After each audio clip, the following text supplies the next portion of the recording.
Um outro exemplo, tá, aí eu vou usar um trabalho nosso, né, para mostrar para vocês, o que a gente fez nesse trabalho, por que é interessante, né?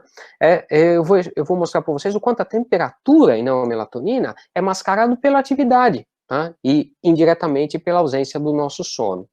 Então, o que a gente fez aqui? A gente estudou, né, enfermeiras. Né?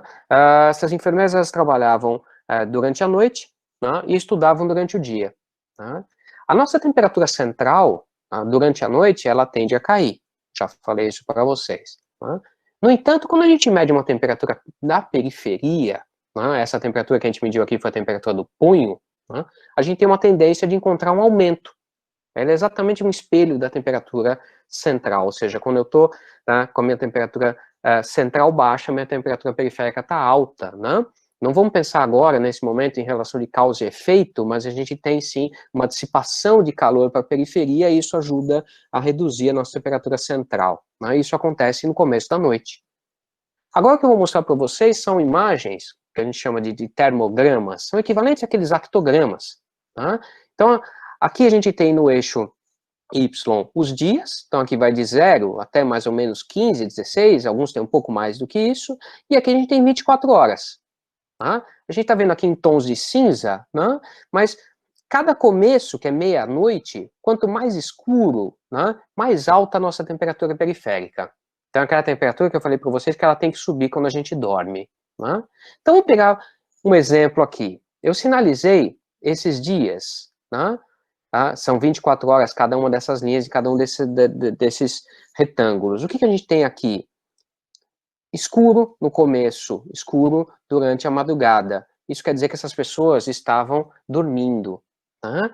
E no dia seguinte, que a gente vê aqui em cada um desses termogramas, a gente vê um dia de plantão. Ou seja, nesse dia, nessa noite, a pessoa estava acordada. Tá? E ela acordada, trabalhando, a temperatura não subiu do punho, o que quer dizer que a temperatura central não caiu. Tá? A gente tem uma segunda curiosidade aqui, que é o que a gente vê em amarelo, que é uma folga. Né? Então, ao invés de a gente ter, como aqui, folga, trabalho, aqui a gente tem 3 dias de folga. Né? E isso se repete para todos os sujeitos que foram estudados, ou seja, em resumo, a nossa temperatura, né, ela é bastante modulada pela nossa atividade e pelo fato dessa pessoa, por exemplo, aqui, ficar acordada trabalhando. Né? Mário, Diga. tem uma questão. Hum. Como é o ritmo de melatonina em quem tem depressão? É diferente dos demais ou não afeta? Não, pode afetar sim, pode ter uma redução na amplitude, isso já foi razoavelmente descrito, né? Mas com relação à fase, não. Né? Não lembro de ter lido nada mostrando diferença de fase, né? Mas sim de menor expressão. Vou falar agora para vocês, né, pensando que a nossa temperatura ela pode ser mascarada, né, a nossa melatonina, nosso cortisol também. Como é que a cronobiologia lidou com essa questão, né, e o que ela fez para tentar gerenciar esses efeitos? Tem uma outra palavra que é retirar, de fato, ou filtrar, né, o efeito dos mascaradores. Não sou exatamente a favor dessa palavra, eu prefiro essa questão da gestão. Então, o que a gente tem aqui? De novo, 3 variáveis. Em cima, temperatura, depois cortisol plasmático e aqui atividade, né, que a gente vai falar um pouco de actimetria daqui a pouco, mas é uma medida de atividade do punho. Aqui, vejam, do punho não dominante. Né. Esse bloquinho escuro, né, é de fato escuro e é quando o sujeito estava disponível para ele dormir, isso feito no laboratório. Então vejam que aqui, esse primeiro bloco de sono dá mais ou menos à meia-noite até às 7 da manhã. Então nessa fase a atividade reduz muito, praticamente zero, o indivíduo está em sono, né? O cortisol não foi medido aqui, ele foi medido depois, no começo, né, quando a gente tem aquela fase aguda, aquela resposta aguda do cortisol ao despertar, e a temperatura, vejam, a temperatura bem baixinha. Né? Agora, se eu quiser, de fato, gerenciar o efeito dessas variáveis todas, surgiu na cronobiologia, por esse pesquisador que está aqui embaixo, na referência, por Zeisler, um protocolo que a gente chama de protocolo de rotina constante. Então, qual que é a ideia do protocolo de rotina constante? É eliminar mascaradores. Então, um deles, por exemplo, seria a modulação que a gente tem em função da nossa refeição. Né?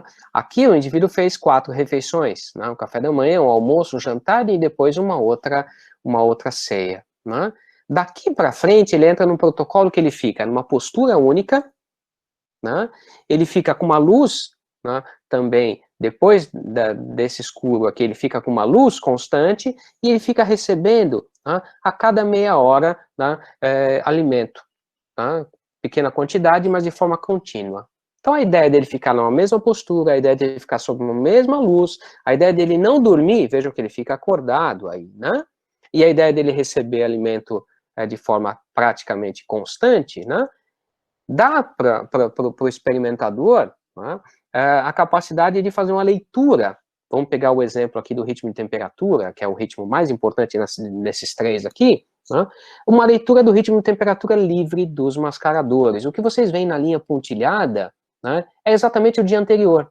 Ou seja, no dia, né, naquelas horas em que o indivíduo ficou em rotina constante, né, a expressão do ritmo de temperatura ela se dá de forma distinta. Né, e de acordo com os autores, de acordo com quem trabalha nessa área, né, ficou livre de mascaradores. Então, ou seja, eu estou vendo aqui, né, o que está saindo de informação dos nossos núcleos supraquiasmáticos, essa ideia dessa metodologia de rotina constante. Né? Eu não preciso nem dizer para vocês que isso é difícil de ser feito, extremamente caro, né? E difícil de conseguir, inclusive voluntário para fazer isso, né? Tanto eu quanto o John, a gente não trabalha com rotina constante no laboratório. Aqui onde eu estou, né, na Universidade de Surrey, a rotina constante é feita, né? Mas eles pagam os sujeitos e tem uma condição de estrutura, técnicos e tudo para fazer esse tipo de experimento, né? Uma alternativa, né, para a gente ter acesso a dados e entender e contar com esses mascaradores também ao longo do tempo, é a gente coletar múltiplos marcadores e por muito tempo. Tá? Então, esse é um dado aqui do nosso laboratório. Tá? Se o John estiver ouvindo, ele vai até falar que esse dado provavelmente é dele. Né? Esse aparelho é um aparelho que é usado na mão não dominante, é um actímetro, né? E nesse caso específico ele está medindo aqui, está mostrando para vocês a atividade e repouso, né? Então, quanto mais escuro for em cada linha, né, o indivíduo está com mais atividade, né? Quanto mais claro, o indivíduo está em repouso. É um plot duplo, mas simplesmente quer dizer que, se vocês olharem bem, isso é um sujeito absolutamente saudável, né? Que tem o seu ritmo extremamente alinhado. Surgiu daqui, né, uma ideia, né, de que para ser mais fidedigno possível, né, eu incluí outros elementos além da atividade de repouso, que é o que eu estou vendo aqui. Né. Então, hoje em dia, o que a gente faz? A gente coleta múltiplos dados, e por bastante tempo. Aqui, claro, é um exagero, 80 dias, né, normalmente a gente trabalha com pouco tempo, né, pensar em 2 semanas, 4 semanas, né, mas é muita informação, né, quando comparado a 30, 40 horas de rotina constante. Né? Então, o que acontece aqui? A gente tem mascaramento acontecendo aqui? Tem, e ele faz parte da nossa vida, faz parte da nossa fisiologia, né? Mas a gente consegue entender os fenômenos mais fortes, os fenômenos rítmicos mais fortes, né? Porque a gente tem uma série temporal bastante longa, e essa ideia, né, é prevalente hoje na cronobiologia no mundo todo, né? Conseguir coletar múltiplos dados por bastante tempo. Então, aquele ritmo de atividade e repouso, a gente pode resumir ele aqui, como está nesse gráfico, né? Esses são análises de dados do nosso laboratório mesmo, né? Então, a gente tem a cada dia, né, um pico de atividade. Vejam que bonitinho, uma outra forma de ver atividade e repouso, né? Não visto através do octograma, mas visto aqui num cronograma, né? Que eu tenho atividade por tempo. Olha um outro dado que esses aparelhos trazem para a gente hoje, exposição à luz. Então, o que a gente tem aqui? A cada dia a gente tem um pico também de exposição à luz, a gente tem um ritmo de exposição à luz. Eu posso, inclusive, ver, por exemplo, aqui um dia médio. Olhem que bonito isso, né? O indivíduo está exposto a praticamente nada de luz, por volta de 6 da manhã ele se expõe à luz. Isso tem uma curva ascendente, tem um platô, né? Depois uma descendente, que essa descendente está muito associada a quê? Ao pôr do sol, né? Depois eu tenho esse aumento aqui de iluminação que está relacionado à nossa exposição à luz artificial. Então, olha o quanto de informação eu consigo extrair daqui, né? Não só, mas hoje, né, eu consigo, através de ferramentas computacionais, né, extrair, por exemplo, o meu ciclo sono-vigília com base na actimetria, que vocês estão vendo aqui em vermelho, nada mais é do que uma inferência, né, indireta do nosso estado. O indivíduo está, né, acordado e está dormindo, e isso me traz muita informação. Eu consigo medir a duração de sono do sujeito, né, eu consigo medir a estabilidade do ritmo, né. Hoje a gente usa, por exemplo, essa ferramenta aqui, né, o ActiTrust, que é um equipamento nacional, um equipamento brasileiro, né, extremamente eficiente, que é usado em vários outros lugares, inclusive aqui, né, no Reino Unido, né, a Universidade de Surrey tem esses aparelhos para trabalhar. Tá? Então, o que ele traz para a gente? Né? Atividade, né, ele traz a temperatura e também traz a exposição à luz nos diferentes espectros, né, ou seja, tem uma medida, né, capaz de ver tanto luz vermelha, luz verde, luz azul, né, infravermelho, né, a composição total da luz também. Né? E olha aqui que interessante, ele fala se o indivíduo está dormindo, descansando, se o indivíduo está sem aparelho.